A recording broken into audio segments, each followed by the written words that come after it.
అంటే ఇది ఎంత సులభతరంగా మీరు ప్రశ్నించినా చాలా కష్టసాధ్యమైనటువంటి విషయం.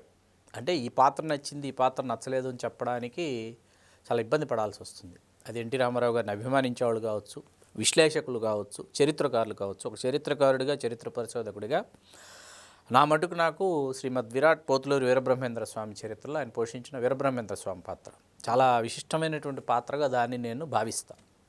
భావించడానికి గల కారణం ఏంటంటే, నా చిన్నతనంలో కానీ, మీ చిన్నతనంలో కానీ ఈ సురభి వాళ్ళల్లో ఒక బృందం, విడివడిపోయినటువంటి ఒక బృందం, వీళ్ళేంటంటే వీళ్ళు వచ్చి చిన్న చిన్న పట్టణాలలో వీళ్ళు నాటక ప్రదర్శనలు ఇచ్చేవాళ్ళు.